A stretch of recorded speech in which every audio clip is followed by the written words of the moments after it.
What's going on, boys? We are on day number 7 of reading through the book of Isaiah, otherwise known as 1 week into this series. So just a big thank you to everybody who's been sticking around through this series so far. I hope that you are enjoying learning as much as I am about Isaiah and his words of wisdom and encouragement to us as he goes through these different stories, hearing from the Lord, and then sharing with the people. So for today, we're actually going to look at a very interesting story. This story is something that I've heard a little bit about going into the church and through some Bible study groups. And now when I got the chance to really read it for the first time, on my own, I really start to understand, what it means by what it's titled as the sign of Emmanuel. Now, I'll actually get into what this word means here in just a few minutes, but I want to look at two really quick verses from the Lord, as the Lord is saying to Isaiah that Isaiah is going to go say to these people at the end of this aqueduct. And the Lord says to Isaiah, he says, "Be careful, keep calm, and don't be afraid. Do not lose heart because of these two smoldering stubs of firewood, because of the fierce anger of Rezin and Haram, and the son of Remaliah." That's verse 4, by the way. So, in other words, he's saying, remain calm and don't be angered by one small event. So, most of us in time are going to encounter something that is going to cause us to feel a bit angry and upset and frustrated. But the biggest overall change, the biggest overall meaning of that is how you respond. How you show your response is really going to really show the type of person that you are. Most people say, your actions, speak louder than your words, and they do. But you have to be careful, because the way that you respond to things is how people are going to know you as, how people are going to remember you, to whether they trust you or they don't want to be around you at all. So if there's something that's happened and, you are having conflicts with somebody, maybe you should really start to think about, okay, well, why should I associate myself with that sort of situation or worry about that thing? Well, I don't have anything to do with it. I don't have any control over it. Only worry about what you can control.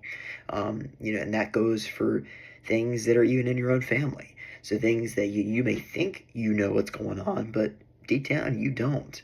So if someone's getting upset with you, try to understand where they're coming from. Try to really put yourself in their shoes and be like, okay, well, maybe if I just, kind of switch roles here, maybe I can understand what's going on. And oftentimes, you're never going to understand fully how that person feels. But what you can understand is that there are, so many things that God can change just by the matter of you looking at something from a different perspective, of you avoiding something, or you avoiding a certain word, or not saying something to irritate somebody else, or saying something to kind of, initiate something else. I love what is said in the second part of verse 9, where the Lord says, "If you do not stand firm in your faith, you will not stand at all." So that is just an immediate call out to me that only by faith can you stand without hesitation. You can't do life alone. You can't just do everything on your own, because you're going to fail. I really hate to tell you that. But if you really fully believe that you can do everything on your own, you don't need God, I promise you, you will fail. You will fail. But if you put your faith and you put everything into God and put your full trust into God, I promise He will reveal to you so many things that you couldn't even imagine possible beforehand, because you are broken. And a broken person cannot live a good life. A broken person is going to live a broken life.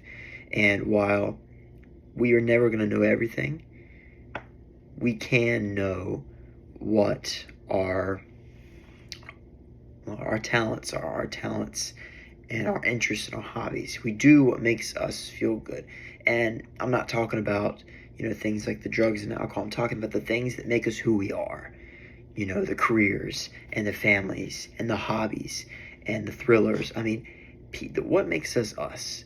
We go out and enjoy the world. I want to be an adventurer. I want to be a person that's just is able to break down things, someone who is able to analyze how things work. All of us are adventurers. All of us want to be able to go out there and ask questions. That's what we do as humans. We see something, we ask a question. We're like, well, how does that work? How does this work? Why is that person doing it? That's how we are. We ask questions. But luckily, there was someone who was sent to answer all of our questions and to show us the ways of the light, and that person's name was Jesus Christ.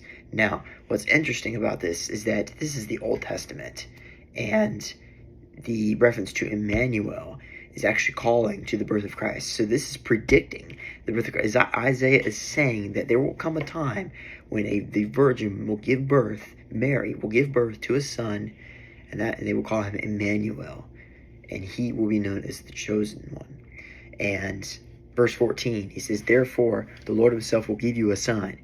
The virgin will conceive and give birth to a son, and will call him Emmanuel.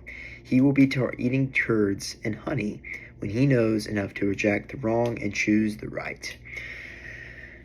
Man, I remember reading this, and I was just immediately blown away by this, we say prediction, but this statement. Isaiah is saying that there will come, that, he's predicting the birth of Jesus. I mean, this is literally like so far before the Gospels. I mean, I have to scroll to get to the Gospels. I mean, it is just insane. This is, hundreds of years before the birth of Christ. And what's so interesting is he gives explicit details about it, about Jesus, saying that, he will eat like us, he will live a life like us, but he will be able to differentiate what is from what is wrong and what is right. And as most of us know, when you read through the Gospels, we get to see that live action, and we get to see that Jesus, lived a perfect life, and he gave so many speeches to people of nations all over in the Middle East, as we know today. And then having his disciples with him to go out and share, and that, leads into, them sharing after Jesus' ascent to heaven. And I think what this, shows to us is that, the Son is a physical sign from God, or of God's power, so that we may confess to him, because Jesus is God. Jesus is God in the flesh. And most of us have a hard time wrapping our heads around that. Like, well, how is that possible? How is it possible that God is this almighty being and can be a human at the same time? Well, that's just one of the things that God's power is, something we can't even understand. And sometimes that's just a good thing, because sometimes there's just things we just don't need to understand. It's just, I don't know, but I know God does. And if God can do that, well, imagine what he could do to me. If he could do that, if he can come down and live a life like us, imagine what he could do in my life. Imagine what he could do, transform me in so many ways that I couldn't even do by myself. So, one thing I like to finish off with is a message that we were talking about in a small group I had a little while ago. And we're reading through the Gospels, reading through Jesus calling to the fishermen. And we were looking at 3 of the Gospels. We were looking at Matthew, Mark, and Luke. And we were looking at the different versions of it, because all the Gospels are pretty much, they tell the same story of Jesus, but in it from a different POV. And we were looking at it, and we were looking at how Jesus called the fishermen. And one thing that we noticed is that, when Jesus calls us, he calls us out from where we do our daily routines. And at some points, he calls us in our weakest moments. I don't know if you've ever been in this situation, but, when you're at your weakest point and you're sobbing and you're crying and you feel like you don't know what to do and you feel like your life's over, that's when Christ is going to be at the strongest in your life. A lot of us are going to think so many thoughts and think that we're not worthy. And I promise you, do not ever think that you're not worthy, because it will lead you down a dark path. I've never been in the situation to that, I've been really down bad, that I've had some really negative thoughts. But I can tell you, I know people that have, and hearing their stories is just heartbreaking.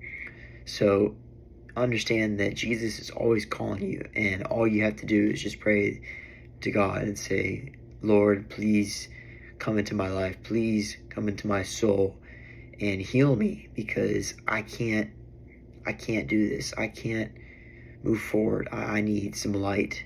I'm walking through the dark and hitting the same wall over and over again. I need some help. June is Men's Mental Health Month. Mental Health, I think that's what it's called. But, for my guys out there, I really strongly would encourage you. I'm not forcing my religion onto you, my Christianity on you, but I would encourage you to just sit down and have a conversation with a brother, whether it's maybe it's someone older than you or someone younger than you or someone close to your age, but someone you can just sit down and talk with and just sit down and just see how's it going. You don't have to talk about everything that's happened. You don't talk about your whole life story, but just generally just catch up on what's going on. I feel so encouraged when I get the chance to have fellowship with brothers and sit down, whether it's to have some lunch or a cup of coffee, and it's so engaging to hear people's life stories. So I would highly recommend that if you feel this just urge that you just don't know how to move forward, that you would reach out to somebody. And I pray that someone would reach out to you and that you could get together to kind of analyze what you need to do. Because I promise you, God's not done with you. God is always listening to you. God will provide. He will show you what you're missing. He will show you the light. All you have to do is just give him a chance. And I promise you, he will get you out of that dark area that you thought you would never get out of on your own.